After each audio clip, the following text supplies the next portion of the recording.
An elbow work that they need to remember. The scene starts to crumble to the sound of the drums. Oh boy, there ain't no need to fight a diamond ring. It ain't no big thing, just show her a little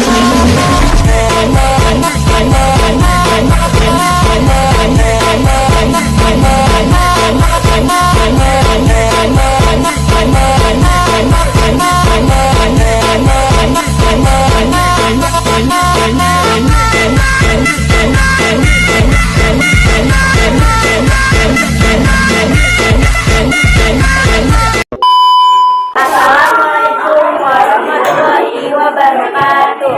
Pada kegiatan praktikum pengelompokan unsur senyawa campuran, ada beberapa alat dan bahan-bahan yang dibutuhkan. alat yang terdiri dari gelas dan sendok.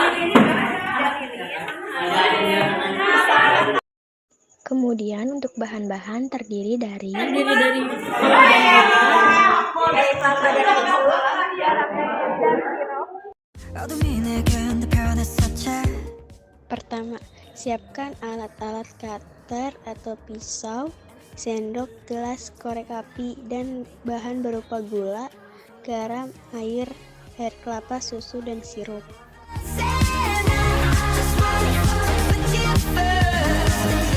Kedua, letakkan gula di sendok, kemudian dibakar.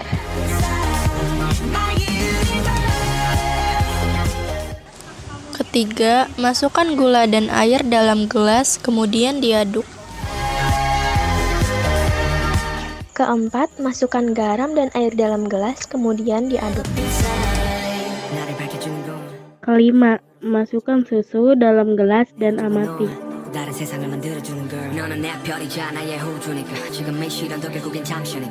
Keenam, masukkan sirup dan air dalam gelas, kemudian diaduk. Dan terakhir, masukkan air kelapa dalam gelas, kemudian diaduk. Gula dipanaskan yang berwarna hitam adalah homogen. Alasan gula disebut homogen adalah karena tidak terlihat lagi batas antara partikel-partikel penyusunnya. Air putih merupakan senyawa dan heterogen. Air putih dapat dikategorikan sebagai senyawa. Air putih terbentuk melalui reaksi kimia antara dua atom hidrogen dan satu atom oksigen yang membentuk molekul air. Dan air putih termasuk dalam kategori campuran homogen karena memiliki campuran yang tidak terlihat lagi batas antara zat-zat yang tergabung, sehingga partikel penyusunnya tidak dapat dibedakan satu sama lainnya. Air garam merupakan homogen. Air garam merupakan campuran dari air dan garam. Keduanya sulit untuk dipisahkan ketika sudah bercampur.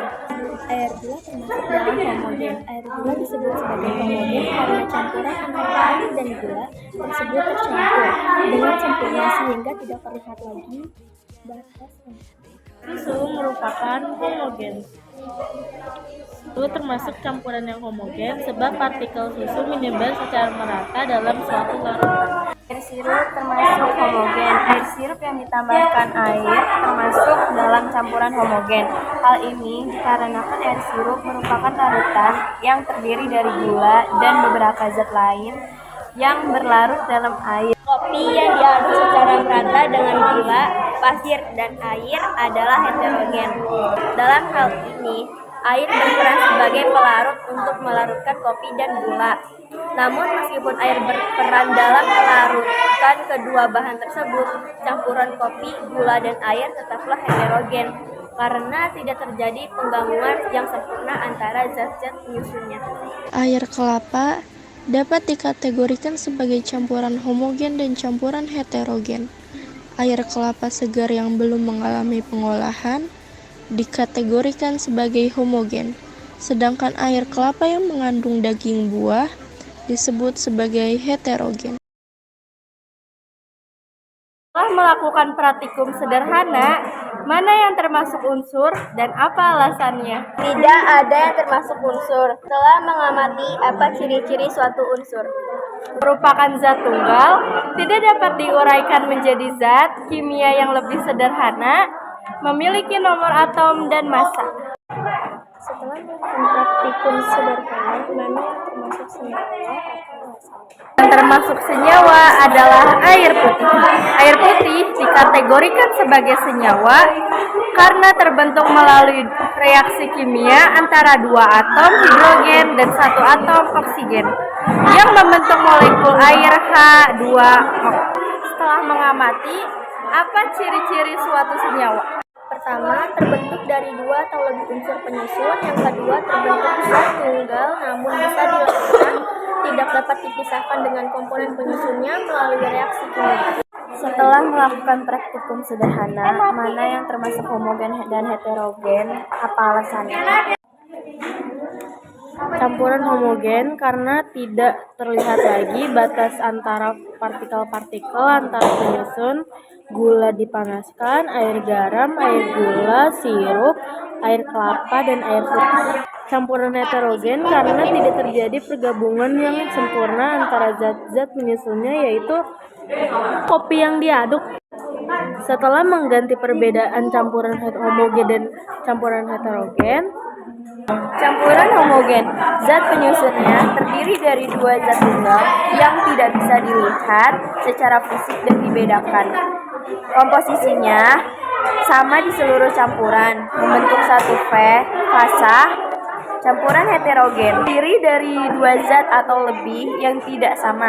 Tidak sama dua fasa atau lebih memiliki warna, rasa, tekstur yang berbeda. Dengan ini kesimpulan dari praktik yang kami amati adalah perbedaan Unsur yang merupakan jenis materi yang terdiri dari atom-atom yang sama. senyawa yaitu kombinasi dua atau lebih unsur yang terkait secara kimia. campuran homogen yang dimana komponen-komponennya tercampur secara merata, dan campuran heterogen yaitu campuran di mana komponen-komponennya dapat dibedakan dan tidak tercampur secara merata.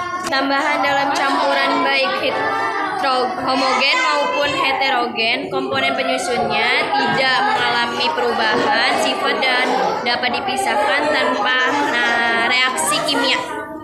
Sekian praktek dari kami. Wassalamualaikum warahmatullahi wabarakatuh.